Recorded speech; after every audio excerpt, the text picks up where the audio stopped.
Então, acho que agora já deu, né? 10h35, acho que se não entrou, acho que vai entrar pessoas posteriormente. Beleza, bora. Então, pessoal, a questão é o seguinte, né? Eu vou tentar me deter aqui, a possibilidade de enxergar, né? Primeiramente, bom dia a todo mundo, né? Que estiver presente aqui, aí eu deixo aberto também para quem quiser fazer qualquer interrupção em qualquer momento para fazer o um comentário aí sobre a apresentação que eu vou me propor fazer. Eu vou tentar me deter a questões bem específicas do 24 e do 25 e relacionando com alguns outros momentos da obra e alguns momentos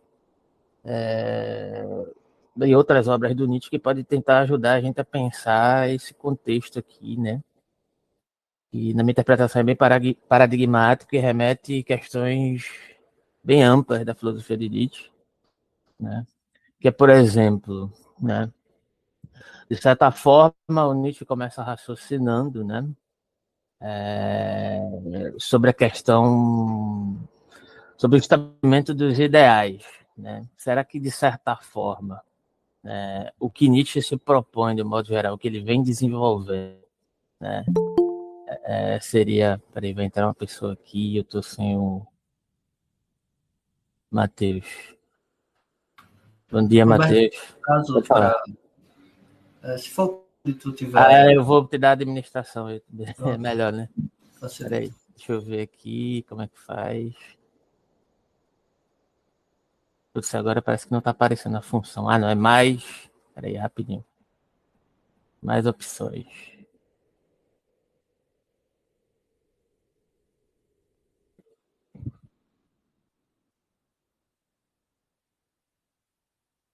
Não tô conseguindo, parece que tá travando aqui.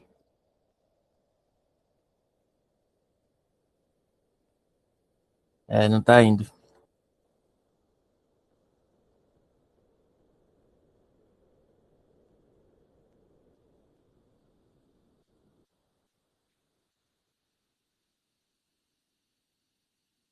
Meu computador deu um problema aqui.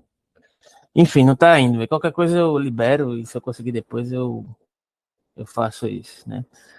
Então, como eu estava tentando dizer, a questão que perpassa aqui, do modo geral, é justamente a gente compreender, né? É uma pergunta que poderia ser feita aqui na minha interpretação, é que será que Nietzsche, de certa maneira, ele estaria estabelecendo a composição de uma certa formalização do ideal ou destruindo o ideal, né? Então, de certa maneira, o que perpassa aqui a abordagem, né, seria, de alguma maneira, substituir uma certa concepção binária, essencialista, né, desenvolvimento que o Nietzsche preza, ligado a uma concepção agonística da vontade de potência, né, que se desembocaria numa compreensão dissolutiva dessas compreensões binárias, né? Então, esses estabelecimentos ideais e morais a partir do desenvolvimento da produção da consciência, né? E dos contextos que já foram abordados no texto, né? Anteriormente. Então, de certa forma, né? O que está sendo explorado aqui também se relaciona com a seguinte questão: todo tipo de ideal na Terra, de certa forma, requer uma espécie de deslocamento, né? Uma espécie de sacrifício de outro ideal que termina se arraigando, se estabelecendo como ideal já pré-existente. Então, parece, na primeira medida, que o que se estabelece aqui é que o processo de idealização, dentro de um aspecto conflitivo e agonístico, né, ele parece ser uma espécie de investimento, né, para o deslocamento que se faz necessário, né, para uma concepção de vida mais natural aos moldes de Nietzsche, né, dentro do processo da terminologia que o Nietzsche estabelece lá, por exemplo, Crepúsculo dos Ídolos, acerca da reflexão sobre as concepções que denotam um certo movimento antinatural, de antinatureza, né? Então, natureza compreendida aqui não dentro do aspecto naturalista determinista, mas dentro de uma certa compreensão de natureza do Nietzsche, que é o processo de dissolução, que pode remeter, de certa forma, ao processo dionisíaco que já aparece lá no Jovem Nietzsche. Então, de certa maneira, como o próprio Nietzsche diz, se uma certa concepção conjectural de ideais pode ser construída, e aqui eu estou colocando isso em questão, ainda não apresentei se na minha interpretação isso aqui aparece no Nietzsche como um aspecto conclusivo ou não, sobre a questão de ser improvável de fugir desses ideais, né, de alguma forma, né, mas primeiramente aparece isso como uma formulação dos ideais, como um aspecto conflitivo, agonístico da relação de deslocar outros ideais, de certa forma, mofados, que estejam estabelecidos dentro da cultura, de certa maneira é isso que o Nietzsche está combatendo, né? Mas ainda fica o problema, será que o que Nietzsche está tentando extrapolar aqui também não são conjecturas ideais, né? Então, de certa forma, o que ele diz é que se um santuário deve ser construído, outro santuário deve ser destruído, né? Então, nesse sentido, entra a reflexão acerca dos ideais circunscritos dentro da processualidade da má consciência. Então, a questão que aparece aqui é se essa má consciência, que é produto das etapas que a gente pode ver, né, no texto de forma anterior, não que exista uma linearidade do texto, né, mas só para a questão de compreensão mais didática uma linearidade nesse sentido, né, um sentido progressivo, né. Mas só para uma compreensão mais didática dessa questão, tudo que a gente leu até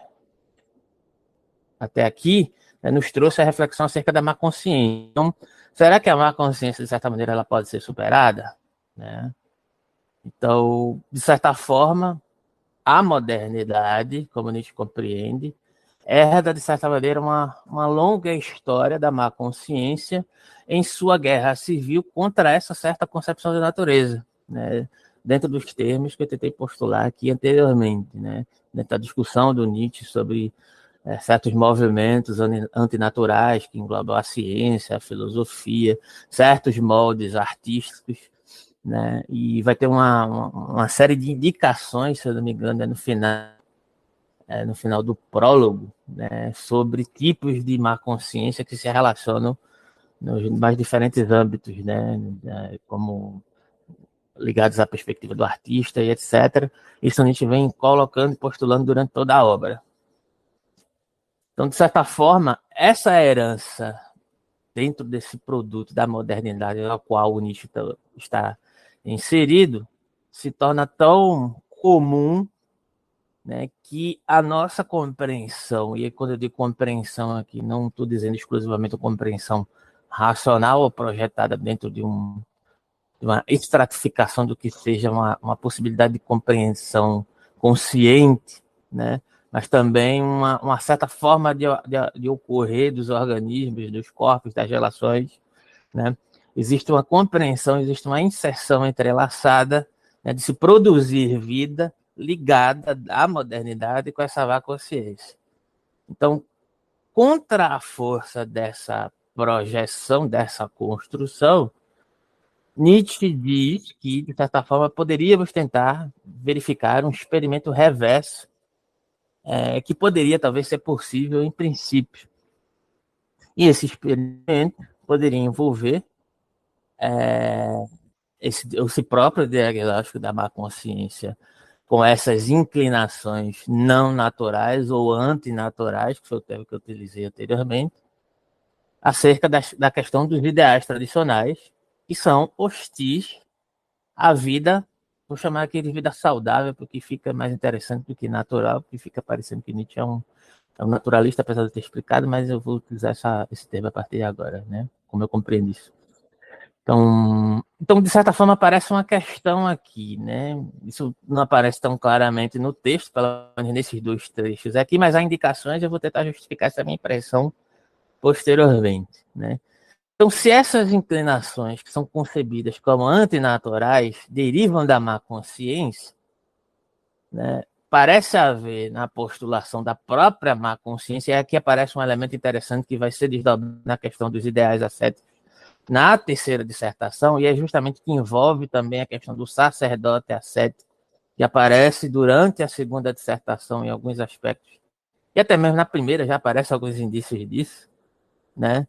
De que o sacerdote ascético é uma figura híbrida, né? Ele tem algo de nobre, ele tem algo ele tem algo de senhor e tem algo de escravo também, né? Na sua constituição. Então, isso parece algo incerto dentro do ponto de vista hermenêutico constitutivo acerca da obra do Nietzsche, especificamente aqui na genealogia da moral, né? Então, de certa forma, né, o Nietzsche parece conceber aqui que, que a má consciência, de certa maneira, ela pode ser, apesar de ela estar ligada à instituição dessa viagem degenerativa que ele está tentando combater, parece indicar também que ela pode ser uma arma para poder combater a própria má consciência. Mas como é que pode isso, né? Então, uma das opções de alguns dos comentadores do Nietzsche que fazem, né, é tentar resolver essa dificuldade compreendendo pelo menos dois sentidos dessa má consciência. Né? Onde Nietzsche explora, como eu disse, algumas possibilidades na primeira dissertação e na segunda, onde ele falou da questão da natureza radicalmente histórica dos conceitos culturais, cujo significado está sempre disponível a mutações, né? Então, dessa forma, a gente poderia compreender uma certa má consciência que pudesse promover uma espécie de cura, mas não é uma cura estanque, é uma cura dissolutiva da má consciência que se estabeleceu em sentido mais majoritário à modernidade, aos construtos culturais que já estão estabelecidos que o Nietzsche está tentando combater. É como se ele utilizasse a má consciência dentro do sentido reversivo, né, para combater justamente o processo. Isso está ligado também, de certa forma, ao niilismo. Isso aí vai interessar a Cecília, né, perdão, e a outras pessoas também, em sentido amplo, porque isso tem relação com a questão do niilismo também. Né? Eu vou tentar explorar um pouco disso posteriormente. Tem algumas indicações, algumas anotações que fiz sobre isso. Então, essa espécie de má consciência que pode surgir dessa própria relação, né, uma espécie de ressignificação, né, ela se diferenciaria, né, de uma determinação da má consciência dentro dos valores culturais pré-estabelecidos que a gente visa combater, né? Então, apesar disso ser complicado também, né, não se pode afirmar taxativamente que isso esteja de forma clara ali, isso aqui é uma sugestão, né, de interpretação acerca desse trecho, uma possibilidade, né? Então, essa noção de má consciência, de certa maneira, que poderíamos chamar aqui de ativa, afirmativa, né, estaria implicada em certas criações, né, em oposição à ideia de uma servidão através do ressentimento, né, que também poderia ser aplicável da maneira pela qual os próprios aspectos degenerativos operam em certos desvios criativos dos processos de hierarquização, né? Então, a má consciência em alguns contextos, né, em relação aos poderes estabelecidos como regulação social, como a gente viu lá na segunda dissertação, acerca da regulação, acerca de certas reflexões, acerca de uma possibilidade de discussão do direito ali em Nietzsche, né, e da aceitação das normas a partir da ideia de punição e etc., né, pode ser um ponto de reflexão interessante para abrir possibilidades, né, em relação ao estabelecimento da relação da fraqueza, né, da fraqueza degenerativa em relação às próprias forças estabelecidas.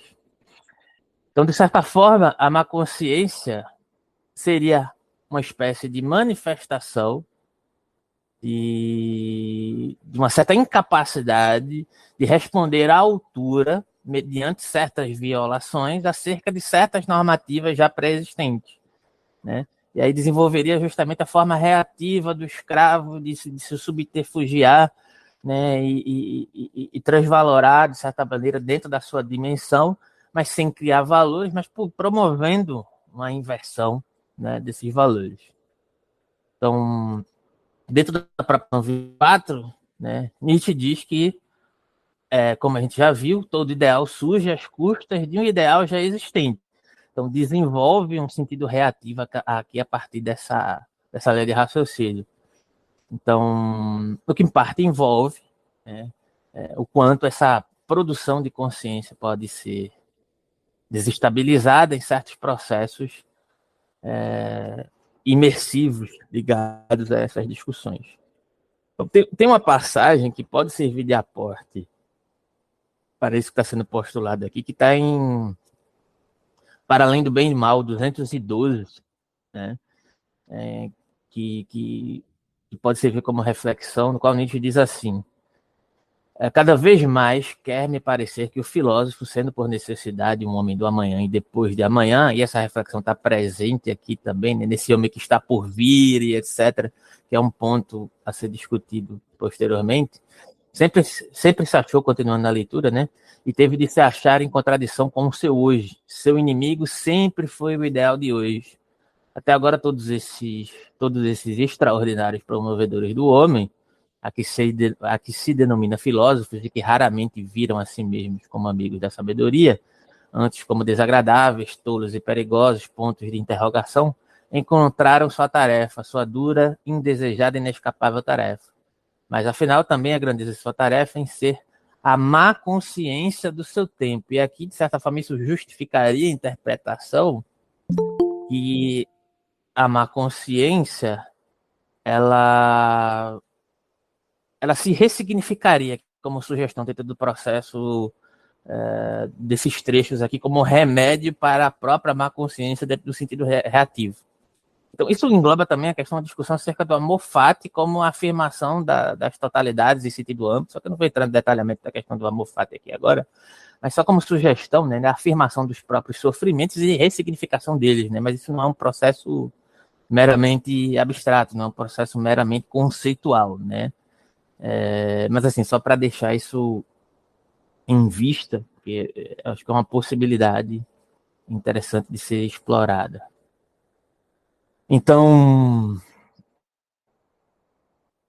a questão aqui também é, a partir desse trecho de Para Além do Bem e Mal, que justificaria essa espécie de interpretação da ressignificação da má consciência, né, denotaria que o filósofo, né, em certo sentido, o papel do filósofo seria, em certa medida, como o Nietzsche entende parte de uma certa filosofia combativa, porque a filosofia também tem seus problemas de estratificação e degenerescência, o Nietzsche reconhece isso, está longe de não reconhecer, né, seria justamente promover uma espécie de má consciência de seu tempo dentro de um sentido de ressignificação.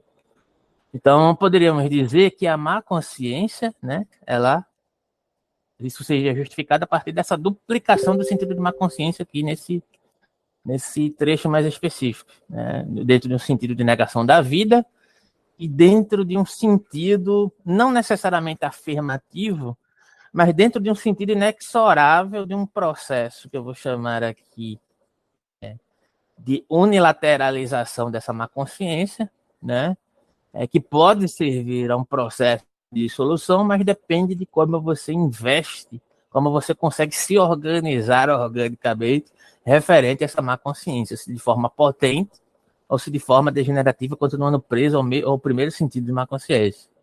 Né? Lógico que isso não é tão automático assim, né? Isso é uma questão afetiva, é uma questão de disposição e de relações que se constituem em sentido amplo, né?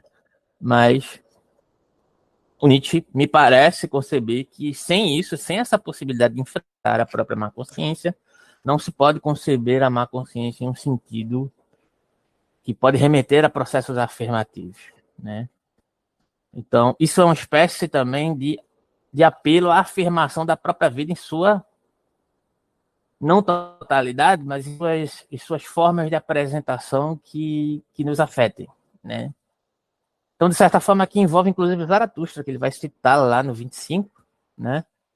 Quando clama pela redenção da vida dela, devendo experimentar o grande desprezo pela humanidade por suas crenças negadoras da vida, que até então marcaram o mundo humano e que remete necessariamente à modernidade, é o contexto que eu estou me referindo. Isso está no prólogo de Zaratustra, acho que é o 3. Né? Então, entretanto, essa má consciência servil, né, ela está necessariamente arraigada dentro da concepção de vida moderna. E o próprio Nietzsche está dentro dessa modernidade, entre outros pensadores, né? Que visavam combater determinados vícios da modernidade, ou da ciência da modernidade, ou de determinados aspectos da modernidade, né? Então, de certa forma, essa tentativa de superar essa primeira espécie de má consciência que aparece deve se estabelecer por um certo patos da distância também, né? Uma certa autoavaliação, não que o patos da distância se resuma a uma espécie de solipsismo metodológico, um solipsismo do afastamento do social, mas um solipsismo necessário, né, para um processo de autoconhecimento das próprias disposições de saúde e de degenerescência, a se dispor ao processo de dissolução objetivo dentro de uma certa disposição ao social que entrecorta isso, né? O próprio Nietzsche vivencia isso, né? Então, inclusive os próprios investimentos do Nietzsche em relação à arte, as próprias experimentações do Nietzsche em relação à música, né? As experiências do Nietzsche em relação ao piano e com determinados autores, com o próprio Wagner, inclusive, que ele vai posteriormente renegar, estão muito ligados a esse processo de ressignificação da subjetividade, intercortado por uma certa disposição, né, a se dissolver dentro de relações amplas, objetivas muito específicas. Né? Então, a própria reflexão do Nietzsche sobre a arte está embebida dessa questão, né? Uma certa plasticidade estética que visa essa emanência dentro de um processo de degenerescência e afirmação e ressignificação dessas relações. Então, de certa forma, Nietzsche afirma... Eu escutei um barulho, alguém quer falar? Acho que foi eu mesmo, né? Enfim, querem falar, pode ficar à vontade, tá? Tipo... Mas enfim, vamos lá, vou tentar adiantar aqui para não me estender muito. Mas aqui tem alguma coisa ainda para falar. Então, esse experimento, essa espécie de experimento reverso seria uma espécie de farsa também, né? E aí, citando um trecho do Nietzsche, não teríamos outros senão os bons homens contra nós. Né? Então, qualquer que seja o sentido dessa experiência proposta por Nietzsche, e aí isso aqui remete diretamente ao texto, só poderia ser possível no futuro, porque nós precisamos de outro tipo de espírito. E aqui a palavra Geist, que significa, dentro da tradição hegeliana, né, espírito de uma época, que se reverbera não dentro de um sentido historicizante, mas dentro de uma certa concepção cultural que o Nietzsche também se defrontou. A gente tem alguns relatos de vivências do Nietzsche com o próprio Jacob Burckhardt, que denotavam uma tremenda inadequação do Nietzsche, né? Inclusive até para lecionar em determinados aspectos, uma certa inadequação, um certo estranhamento do contexto cultural do Nietzsche em relação para com o Nietzsche. Né? Então, Nietzsche tenta ressignificar isso de outras formas. O Zaratustra, de certa maneira, pode ser compreendido como essa resposta intuitiva a essa inadequação e que denota também algumas questões que eu tentei mencionar acerca da relação do Nietzsche com a arte e com a música, pois Zaratustra, além de ser uma grande obra literária e filosófica, em alguma medida, né, alguns comentadores diziam que algumas pessoas deveriam ter a possibilidade de, para além de ler Zaratustra, ouvir Zaratustra como se fosse uma grande sinfonia, né? No sentido dessa agonística da estética desenvolvida dentro desses processos de reinvestimento, digamos assim, né? Que eu estou tentando postular aqui dentro dessa linha de raciocínio, desse 24 e 25, através dessa ideia de má consciência. Né? Então, esse espírito da época constitui uma certa forma de subjetividade que se opõe a esse espírito epocal enquanto inadequação, exigindo uma espécie de ressignificação desse processo. Então, se há uma aura de má consciência predominante dentro do contexto social e nós, inevitavelmente, somos abarcados por ela, o que Nietzsche sugere é que usemos aquilo que nos afeta contra essa possibilidade de essência como um processo de investimento. Então, de certa forma, o espírito epocal teria uma virtude agonística que prosperaria na luta, né? E essa ideia de espírito, para quem conquista essa relação, né? A aventura, o perigo e até a dor, se tornam, na verdade, uma necessidade para uma vida mais pujante, e que exigiria uma espécie de malícia sublime, né? Contra um certo senso protetor de bem moral ligado àqueles binarismos que a gente acabou de mencionar, né? Essencializações, bem e mal e etc. E Nietzsche chama isso de grande saúde, e aqui você está um trecho de Humano Demasiado Humano, do prólogo, trecho 4. E ele diz assim: desse isolamento doentio, do deserto desses anos de experimento, é ainda longo o caminho até a enorme e transbordante certeza e saúde que não pode dispensar a própria doença como meio e anzol para o conhecimento. Até a madura liberdade do espírito, que é também autodomínio e disciplina do coração e permite o acesso a modos de pensar numerosos e contrários. Até a amplidão e refinamento interior, que vem da abundância, até o excesso de forças plásticas, curativas, reconstrutoras e restauradoras, que é preciso da marca da grande saúde. E aqui, a grande saúde é um conceito de Nietzscheano que envolve algumas postulações, né, que, dentre elas, a questão do Übermensch, né, como possibilidade de reinvestimento, de pôr em movimento esses que se concebem como antinaturais, circunscritos, inclusive, na relação com o amor fato e eterno retorno. A boa crueldade que se desenvolve não contra uma crueldade de ser indiferente, né, ao contexto social, mas de se postular a matar os processos de essencialização, né, a crueldade voltada para essa questão, a noção de patos da distância, que eu acabei de mencionar agora há pouco, um certo senso de estética cínico, né, que visa essa materialidade, que entende a estética como reinvestimento e dissolução desses processos a partir de uma possibilidade de saúde, e isso que eu chamei de solipsismo metodológico, de um afastamento necessário dentro do contexto social, como uma espécie de casuística do egoísmo, né, como uma espécie de afastamento que se reinveste, se auto-investiga enquanto organismo isolado desse contexto social, não que seja um indivíduo atomizado e etc., mas existe uma certa organização particular que se reintegra, que se autocompreende dentro do limite do possível e se dispõe às relações em sentido amplo, tentando promover uma saúde, tentando promover uma vida mais saudável, né? Sempre no âmbito da tentativa, né?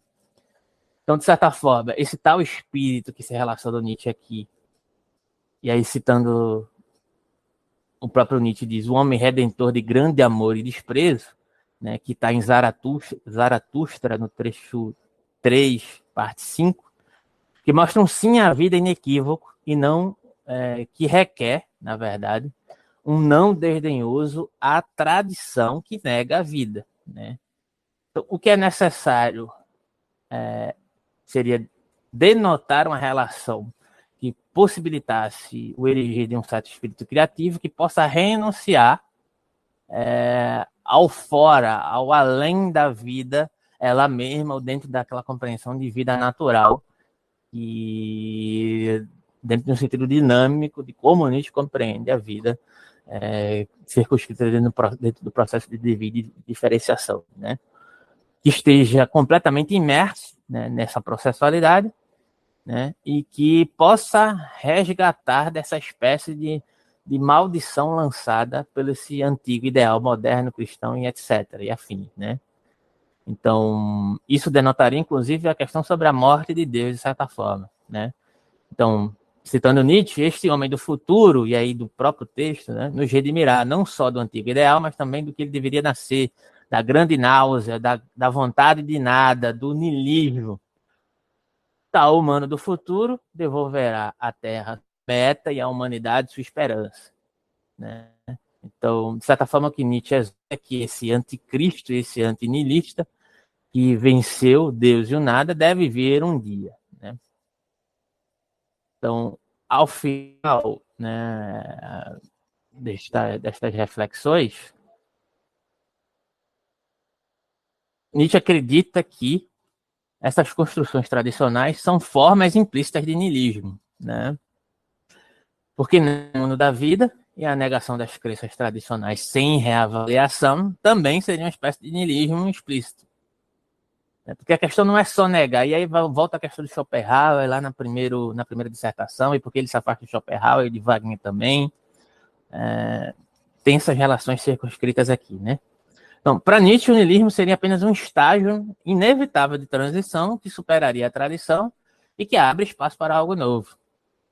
Uma forma de pensar que possibilita se libertar, na medida do possível, da tradição, quanto de ficar fixado no núcleo niilista, seja de forma declarada, explícita ou implícita.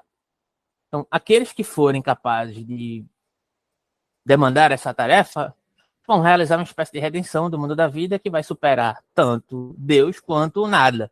Então, eis a questão do niilismo presente aqui, né? Então, é importante ressaltar também que superar o niilismo não quer dizer superar o niilismo para sempre, tá? E superar o niilismo me parece que é uma questão recorrente e inerentemente humana, apesar disso ser uma espécie de redundância, né? Que nós sempre vamos ter que lidar, né?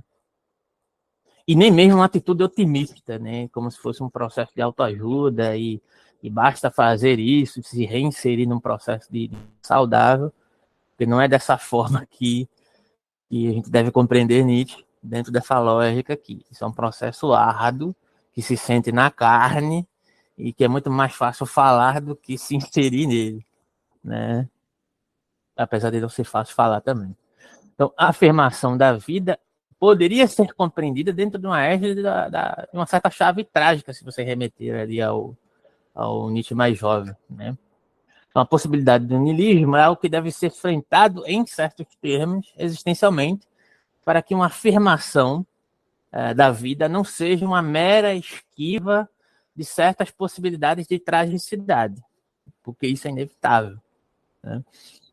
Então, podemos ser capazes de conectar a necessidade de confrontar o niilismo através dessa ideia de duplo reverso da ideia de má consciência na seção 24. De tal forma que há uma certa ambiguidade ali, e que eu não pretendo solucionar aqui, mas como disse, isso aqui é uma sugestão, que não pode refletir certas distinções extremamente claras, né, referente a esse processo de uma certa remediação da má consciência, né? Então, na seção 25, né, Zaratustra, como eu já falei, tem esse processo de um certo grito intuitivo, como eu compreendo, né, que o Nietzsche visava solucionar a partir de questões muito próprias da época do Nietzsche, né, onde ele estava inserido e nas suas contradições. Tenta anunciar e alcançar essa afirmação da vida. O Zaratustra não é um sábio profético que vem revelar a verdade ou demonstrar uma sabedoria alcançada para anunciar uma tarefa que você deve realizar. Na verdade, Zaratustra vem por demonstrar, né,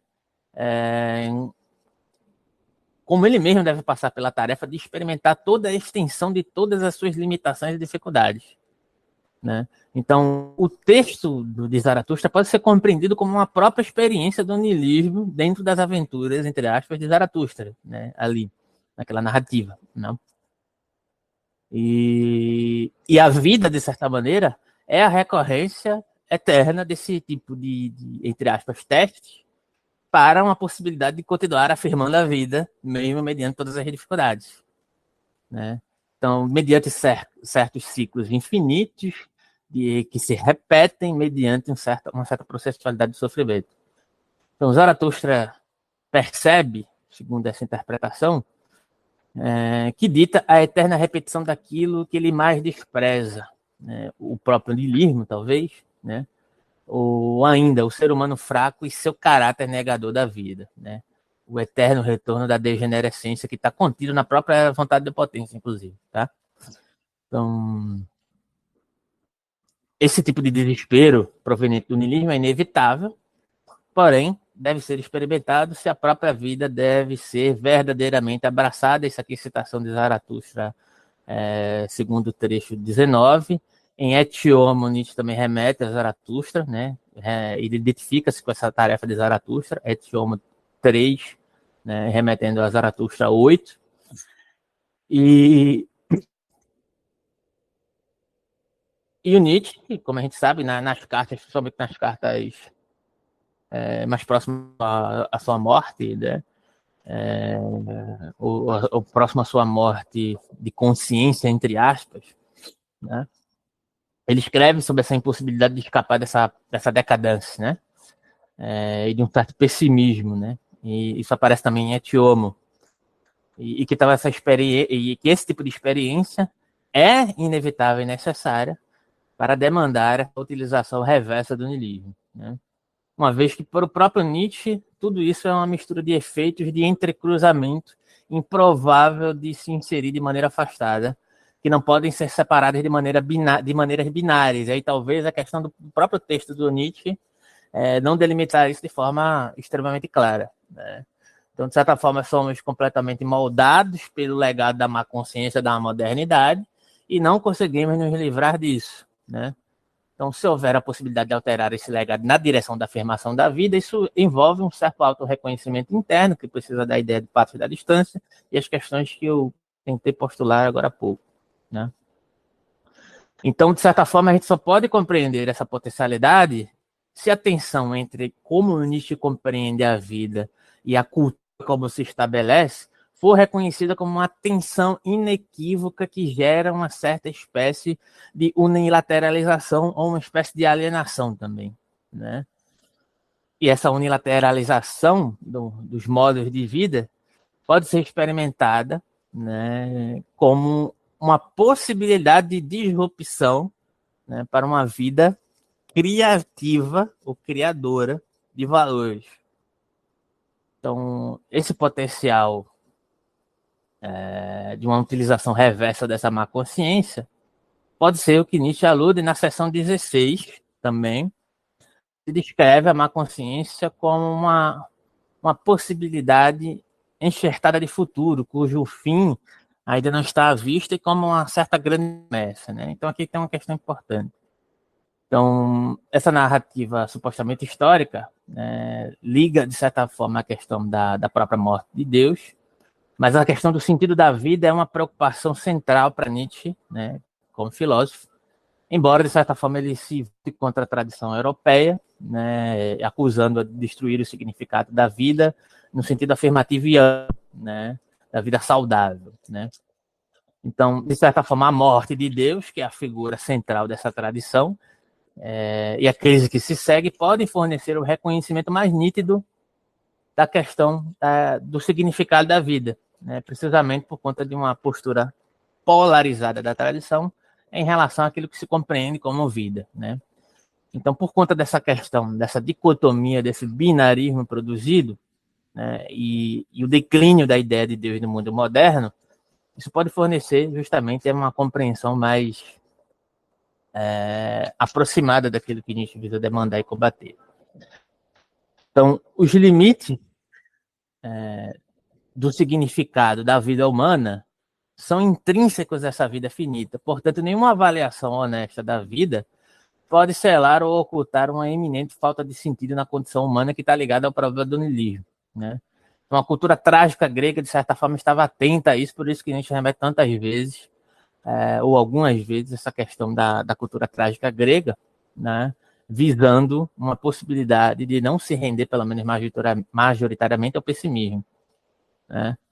Entretanto, existe uma apropriação da própria poesia trágica que acaba por ceder seu status cultural a uma certa filosofia racional, né, que, juntamente com o cristianismo, moda toda uma história subsequente do Ocidente e suprime o trágico pela força de seus princípios mais otimistas. Basta você abrir agora o YouTube, por exemplo, e ver vários cursos de coaching sobre estoicismo, por exemplo, né? Isso é um exemplo interessante. Então, já em O Nascimento da Tragédia, Nietzsche esperava um renascimento da cultura trágica, dentro da ideia de Apolíneo, Dionisíaco e etc. E o Dionisíaco como essa possibilidade do indefinível, como um aspecto dissolutivo por si, mas o Apolíneo constituído como uma possibilidade de racionalização, mas dentro dessa possibilidade de racionalização, uma espécie de alienação também, né? Então, mas como aspectos inexoráveis e constitutivos intrinsecamente, né? Então, já ali a gente pode perceber o que está sendo explorado aqui também, né? Então, de certa forma, como efeito desconstrutivo dessa possibilidade que a gente postula da morte de Deus, essa espécie de totalismo binário da tradição permite uma certa espécie de esclarecimento através de uma concentração sobre o problema absoluto, entre aspas, do significado da vida, mais do que em qualquer outro período da história, né? Então, com a morte de Deus, a má consciência, voltando para o contexto da má consciência aqui explorado, pode experimentar-se da maneira mais, digamos, da maneira mais plástica, da maneira mais radical, né? Podendo preparar para a possibilidade de uma maneira mais decisiva pela qual a vida pode ser significativa e afirmada em seus próprios termos. Então, a genealogia, o método genealógico nos alerta para a história e sua complexidade dinâmica, contingente, né, e seus movimentos e suas dissoluções. Nosso passado nos é dado no tempo e essas crenças passadas desafiaram e substituíram outras crenças que haviam alcançado uma certa estabilidade. Nesse sentido, nossa presente apropriação de certas crenças passadas não pode presumir que elas sejam dadas ou constituídas de maneira ahistórica, no sentido de auto-evidentes verdades, né? Então, o papel da genealogia, de certa forma, em determinado sentido, é perturbar esse processo de autoevidência ao revisar o próprio passado e a própria confiança no passado como algo questionável, como algo intrinsecamente aberto a questionamentos, né? E a questão da herança histórica, inclusive a própria ideia de origem pode ser circunscrita aqui, né? Não deve ser confundida com um certo ceticismo inexorável, radical, uma refutação dentro de quaisquer, para além de quaisquer limites ou de forma indiscriminada, né? Que implicaria um certo distanciamento da história, como se pudéssemos falar qualquer coisa a qualquer momento, de qualquer maneira, né? Como uma forma de se desvencilhar do passado. Mas é tentar compreender, né? Revisar dessas crenças em algo que seja menos estável, algo inerentemente alterável, né? Então, a própria concepção do Nietzsche é uma demonstração dessa estrutura temporal da genealogia que mostra como a vida presente pode ser moldada pelo passado, mas mediante um passado questionável que que clama, na verdade, por um futuro criativo, motivado por perturbações em nossas certezas atuais, né? Então, a questão do Nietzsche seria descobrir os perigos dessa ideia de supressão da natureza enquanto movimento da nossa história cultural, bem como uma certa encruzilhada dramática, inevitavelmente sofrida, que enfrentamos com a própria ideia da morte de Deus e como um niilismo inerente a essa condição, inclusive para além da questão da morte de Deus, né? A morte de Deus é só um ápice proveniente dentro de uma espécie de diagnóstico que a gente faz, né? Epocal. Então, o homem do futuro, voltando ao texto, né? Na genealogia e os filósofos do futuro, em outros textos, preencheria esse escopo temporal do processo metodológico, né?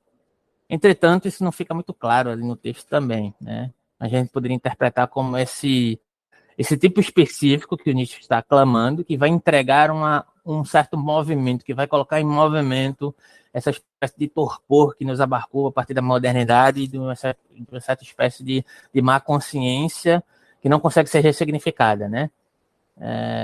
Mas, enfim, só finalizando aqui, nosso passado já foi uma certa espécie de presentificação envolvendo, né, o passado no contexto de como nós compreenderemos o futuro, né? Alguns modos de se apropriar do próprio passado. Mas a nossa forma de se apropriar desse passado de forma presente nunca pode ser uma espécie de repetição morta, né? Então, essa ideia de remeter ao homem do futuro não é um homem do futuro que vai se contrapor de maneira unilateral ao passado, mas é compreender o passado dentro do sentido amplo. Alguém comentou alguma coisa, levantou a mão? Ok. Estou concluindo já, viu? Até me perdi aqui. Então, não é simplesmente um sentido de oposição ao passado e nem de exaltar o passado, como aparece em determinados trechos, e às vezes alguns comentadores compreendem o Nietzsche, que o Nietzsche tem um certo idealismo na cultura grega, não necessariamente isso, apesar de poder haver vacilações dessa questão, né? Até porque não há autoevidência da cultura nesse sentido, né? Então, de certa maneira, poderíamos estar inclinados a encobrir uma certa existência histórica sobre o manto dogmático de certas verdades permanentes, né? Então, só concluindo, né? Então, podemos dizer, então, que essa ideia de filósofo do futuro é menos uma figura no futuro que realizar alguma tarefa e mais um filósofo do futuro num sentido possessivo, né? Um filósofo que se animaria pela reinserção dentro desses processos de contradição, né? Dentro de um processo de ressignificação circunscrito dentro dessa reelaboração da ideia da má consciência como ruptura para um sentido majoritariamente degenerativo da má consciência, né? Então, como uma possibilidade de uma vida radicalmente, talvez possivelmente, temporal, né? E aqui eu encerro, e aí vocês podem fazer os comentários, ou, sei lá, ir ao texto, podem ficar à vontade e agradecer pela paciência. Valeu.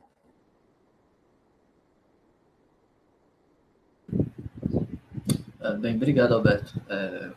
Algum comentário, alguma questão? Até a questão estrutural, né, que é a forma que a gente tem trabalhado aqui no GEM. Se alguém tiver, pode falar logo. Silenciar aqui.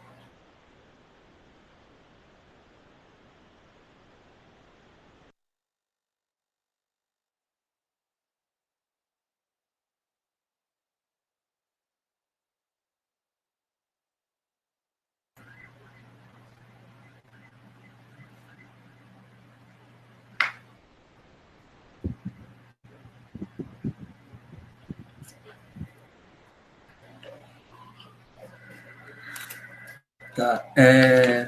Veja só, a gente tem 20 minutos, 25 minutos aproximadamente, que João disse que ia entrar de uns 45, mais ou menos. E eu teria só algumas colocações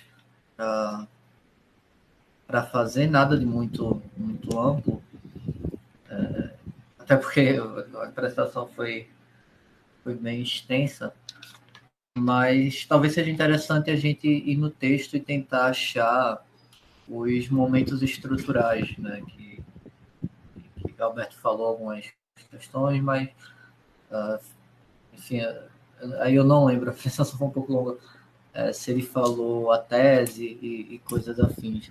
Talvez seja um exercício interessante a gente fazer isso junto,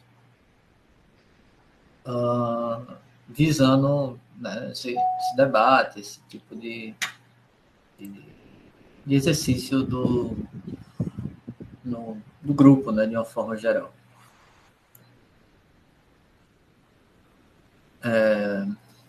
Então, essas duas sessões elas são as sessões conclusivas, né, da segunda dissertação. Já uma sessão, já são sessões aí de que o Nietzsche parte já, né, de conclusões, e ele conclui de forma um pouco diferente, que são 3 interrogações. Né, eu vejo a primeira sendo essa questão do ideal, a segunda, a sacrificação, né, de Deus, e a terceira, e a quem se dirigiu atualmente com tais esperanças e pretensões.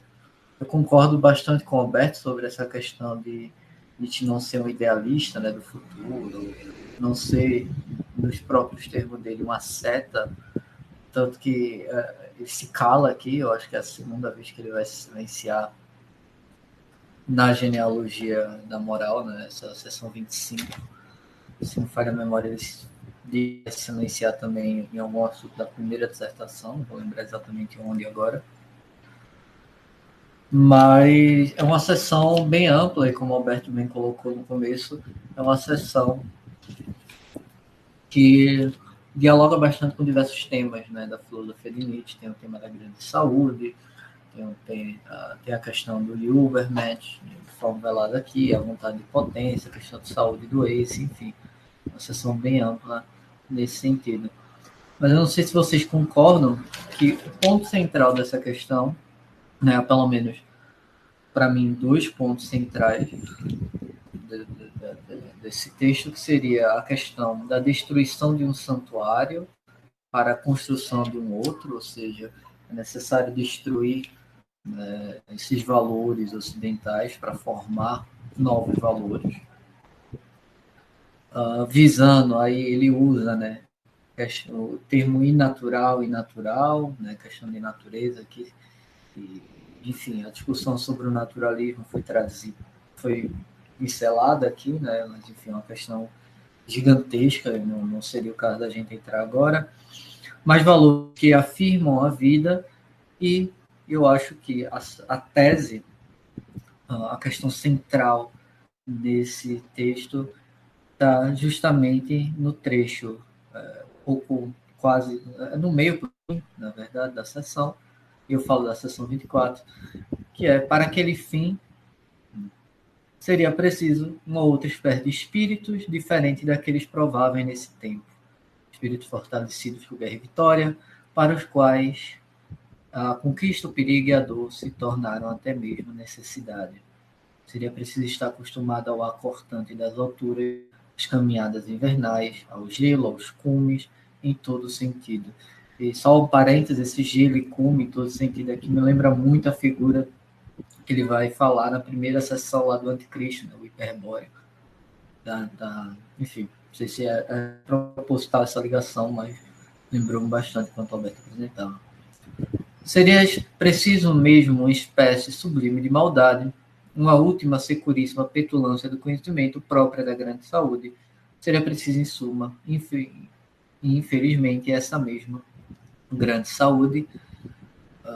Isso seria, né, um momento central no meu entender do texto, e a partir disso ele vai desenrolar algumas consequências sobre o presente, e aí é que ele vai tratar depois desse Homem do Futuro, que foi um dos temas, inclusive, de apresentação aqui no Encontros Nietzsche, né? Quem seria esse Homem do Futuro? Eu não lembro exatamente quem foi que fez essa apresentação, mas houve, né? Quem é esse Homem do Futuro dessa sessão, que nos salvará não só do ideal vigente, como daquilo que forçosamente nasceria.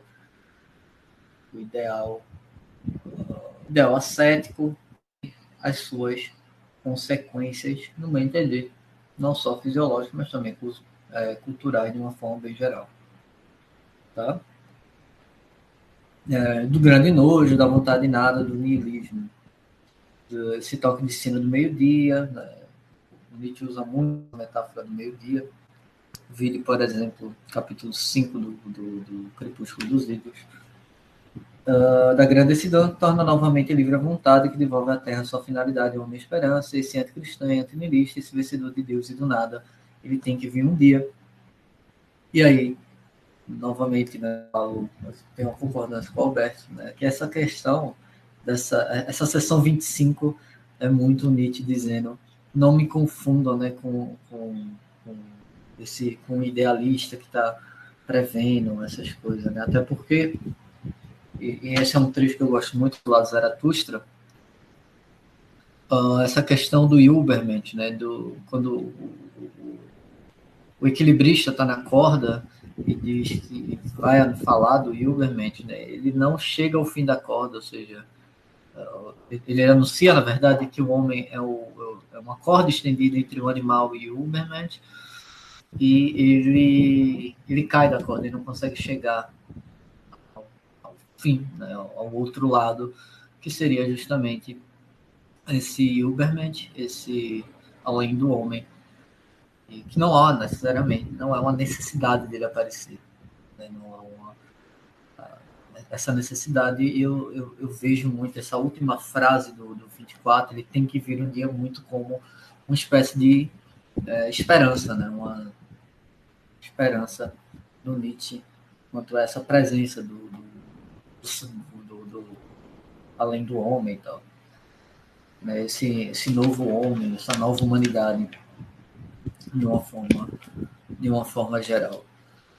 Só retomando mais um ponto, que é um ponto que eu trabalhei muito recentemente, que essa noção do Nietzsche, da primeira interrogação dele, eu acho muito curiosa, porque é uma interrogação que a gente pode pensar como uma interrogação para a genealogia da moral.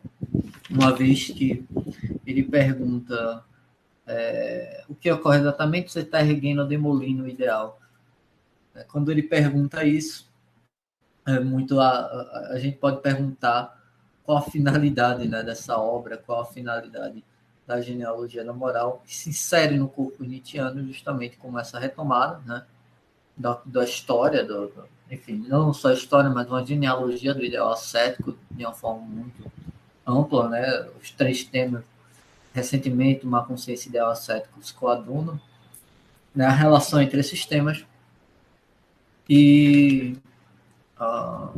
colocar, né, a resposta dele é muito categórica quando ele diz que é necessário destruir o ideal, ou seja, é necessário dar uma olhada, né, nesse ideal, entender, avaliar esse ideal como forma de superá-lo também.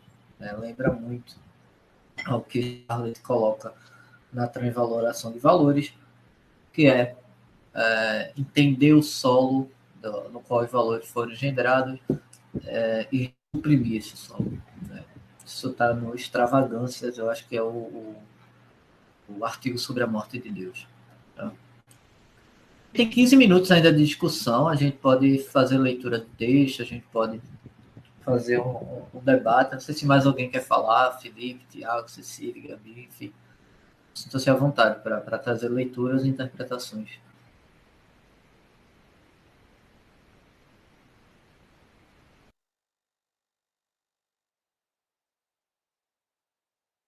Só um detalhe, gente, daqui a pouco o João, inclusive, vai entrar, né?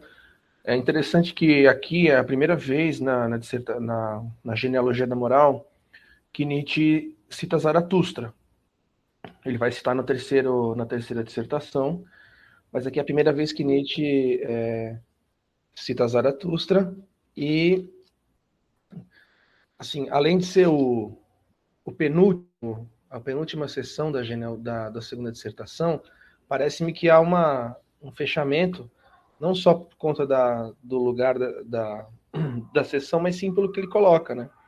Parece-me que há um resumo de todas as outras e ele finaliza a segunda dissertação com uma proposta, né? Ou com uma hipótese que seria o advento do Übermensch. Então, só isso acho que são os meus comentários, além do que vocês falaram. Acho que é importante frisar que ele, ali a partir da terceira parte, eu diria, da seção 24, ele começa a perguntar, né? Seria ela sequer possível agora, essa grande saúde? E aí ele vai até o final falando sobre esse homem que tem de vir um dia, né? E aí ele termina com 25, o que tão só Zaratustra se consente, a Zaratustra o ateu. Então, na terceira dissertação, ele trabalha com Zaratustra, inclusive tem aqui a epígrafe da terceira dissertação, que já começa citando, né, Zaratustra. Mas, além de tudo isso, ele termina já na sessão 24, 25, e na 24 ele faz esse grande resumo e esse fechamento. Porque aqui ele fala, né, de toda a negação que foi feita, da subversão das coisas, né, do grande nojo, da imanência, essa destruição que se colocou, enfim, esse olhar ruim, né, sobre o que é humano, sobre as propensões naturais. Então, acho que é interessante frisar isso, né, que é um fechamento e parece-me um resumo, não sei se todo mundo concorda, mas um resumo, não que tenha abordado tudo, mas que tenha abordado pelo menos o suprassumo aí da segunda dissertação. Só isso mesmo, gente.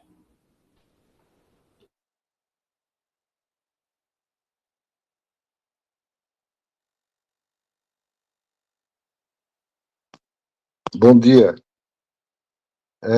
Bom dia, pessoal. Tiago, na seção 8 do prólogo, ele já faz uma pequena citação de Zaratustra, né?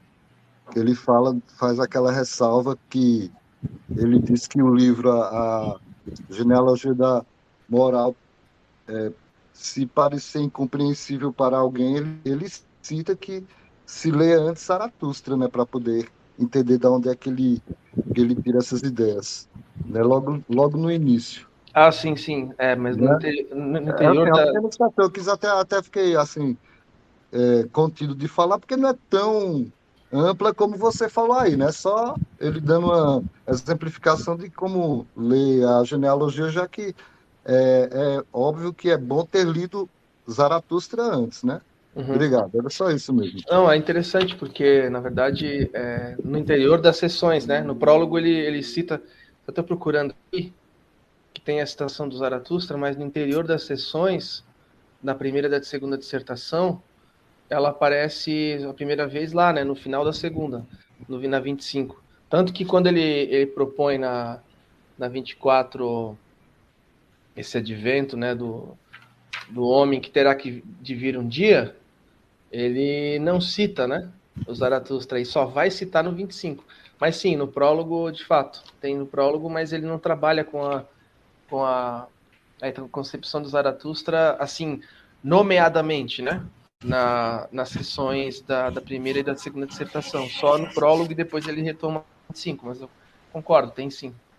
Só não estou achando aqui no meu, mas eu lembro que ele tem. No de Paulo César, é na página 13. Ah, achei aqui. No que toca o meu Zaratustra, por exemplo. Seção 8, né? É. Eu achei interessante esse comentário, Tiago, porque de uma forma ou de outra, na primeira e na segunda dissertação, o fim dessas dissertações elas vêm meio como promessas, né? Na primeira dissertação ele vai falar, né, desses valores contrapostos, e aí eu falo da seção 16 e 17. Ele chega a falar do sobre-humano e do inumano, né? Usa, enfim, todas as duas têm esse caráter, né? E aí eu concordo com o Tiago, de rememorar, né, a discussão, óbvio, com um resumo, e trazer uma proposta de conclusão, né? Sempre trazendo essa ideia do Hilbert, né? Na primeira eu acho que de forma um pouco mais velada, na segunda mais aberta. Na primeira eu acho que o mais aberto está essa questão da superação, né? Sobretudo, e aí eu estou na página 42 da edição de bolso, né? Pouco acima da nota, 41, 42, que é o fim que ele tenha chegado, né? Que significa colocar-se para além do bem e mal, não significa também colocar além do bom e do ruim, né? E aí ele, novamente, no fim da segunda, traz esse novo ar, né? Uma espécie de ar de esperança, de que o homem do futuro, né? Esse Ubermensch, esse antinilista, anticristão, terá de vir um dia como uma superação a esse ideal vigente, né? A superação da má consciência, a superação do niilismo, dos valores cristãos.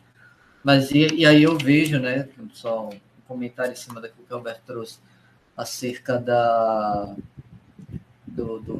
visão de Nietzsche acerca dos gregos. Nietzsche tem uma certa, né, ideia dos gregos enquanto uma cultura que afirmava a vida, mas não há necessariamente um ensejo de fazer essa retomada, né, não a retomada dos valores, mas, enfim, de um resgate total, né, mas aparece muito mais como uma espécie de inspiração. Não sei se vocês concordariam com esse tipo de leitura, porque me parece que a ideia de Nietzsche não é pegar tudo que os gregos fizeram e trazer para a contemporaneidade ou algo do tipo, né? Não seria nesse sentido aqui um reacionário, né? E aí eu coloco o reacionário dentro desse contexto, mas ele se inspiraria né, nos gregos para montar algo no futuro, que não, no meu entender, na obra de Nietzsche não está tão claro assim como seria isso. A Vânia tem um texto muito, muito bom, né, um livro já antigo dela, que é o A Aurora de uma Nova Ética, que ela propõe que os valores eles devem estar embasados, né? E aí concorda-se muito com isso, né? Da questão da vida e tal, no amor fati, que é o que Alberto trouxe, dizendo que não ia trazer com detalhes, né? Não sei se vocês concordariam com essa leitura e esses apontamentos.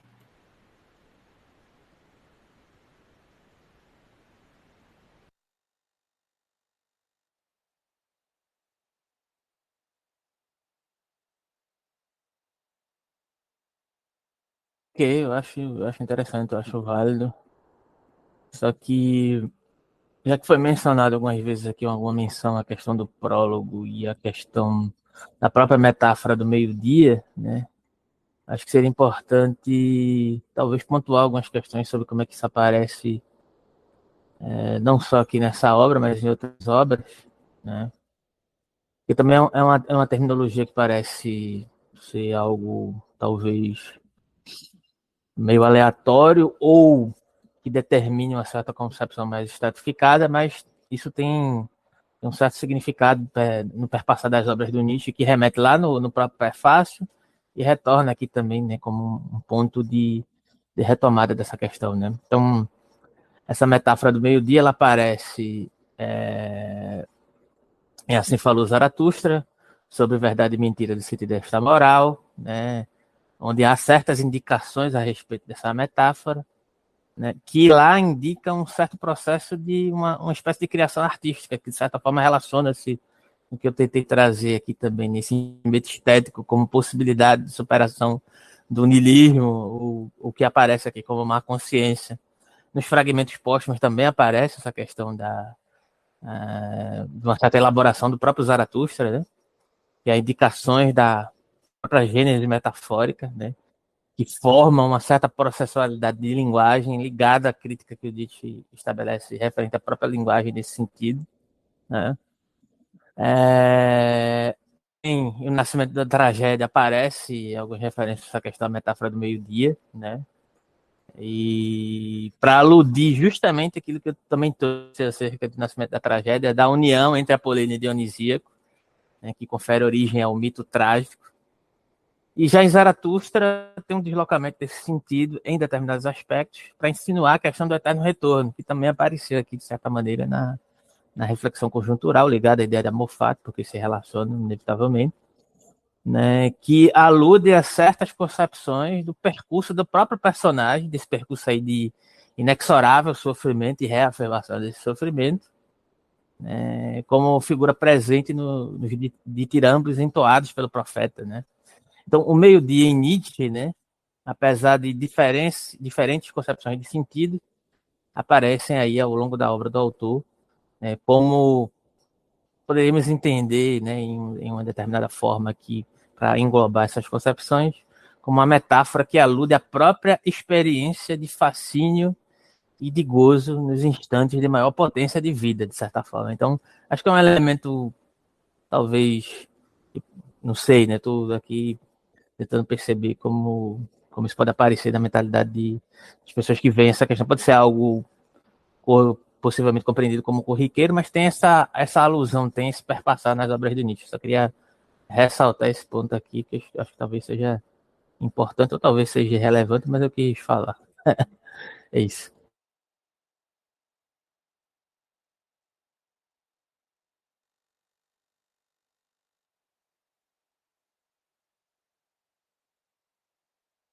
Tem um minuto ainda, né? Eu acho importantíssimo essa metáfora do meio-dia. Aparece no prólogo, né, da genealogia da moral, e ele vai remetendo ao que a vida, né? De repente, dá as 12 badaladas e nós nem percebemos que a vida passou. Ele fala também das vivências, né? A gente vai vivendo, vai absorvendo várias coisas e não vai percebendo. Quando ele fala que nós seres humanos, né, somos homens do desconhecimento, então a gente não conhece a si mesmo, né? Então esse meio-dia é como se fosse uma transição, né? Quando dá as badaladas do meio-dia, é como se fosse uma transição para Nietzsche, né? Ele sempre está usando essa metáfora. Eu achei muito bom você ter voltado, José, para relembrar isso. Acho que é 11h35, o professor João deve estar chegando, não era só para ressaltar a importância dessa metáfora, que eu também acho incrível ele sempre colocar na obra dele. Além disso, Gilmar, quando a gente pega um capítulo como o Mundo Verdadeiro finalmente se tornou falo, no Crepúsculo, né, o Crepúsculo dos Ídolos, essa metáfora ela vai estar em voga em todos os momentos. Né? A apreensão final, o sexto momento, dessa espécie de história ocidental, história do niilismo aí, seria justamente o meio-dia. Né? Não vou lembrar exatamente cada momento que ele vai dizer agora, é óbvio, mas essa questão do sol, né? Da posição do sol, é uma metáfora muito forte, Nietzsche. Né? E esse meio-dia é tomado como essa superação, esse momento da, da transvaloração, né? Eu coloco aqui a palavra, porque é o que está posto aqui, né? De uma forma direta, no meu entender está bem direto aqui, a questão da transvaloração, a transvaloração de valores, né? Como um momento chave, esse momento do sol a pico, enfim, né? Um momento o meio-dia.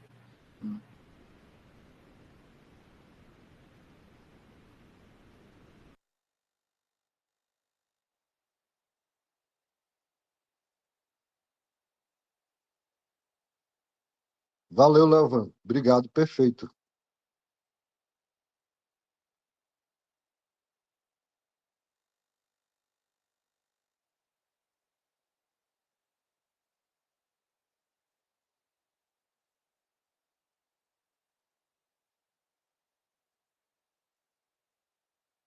Então, não sei se alguém vai querer fazer mais algum comentário, se a gente espera o João chegar, porque até agora ele não deu nenhum sinal. Eu acho que a gente pode ficar conversando. Ele disse que ia estar entrando por agora, né? Ele e o Jorge, não sei se. Porque eles estão em reunião também, né? Não sei se houve alguma questão na reunião lá para. Enfim, se houve alguma questão na reunião. Ele pode ficar conversando. Nosso teto é meio-dia, né? Se ele entrar até lá, a gente vê. Senão a gente pode ir conversando, né? Daqui até lá para não ficar esse silêncio assim.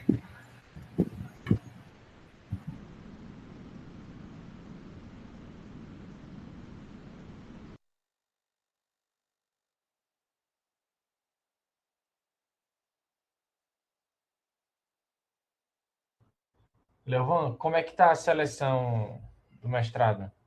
Finalizou já ou não?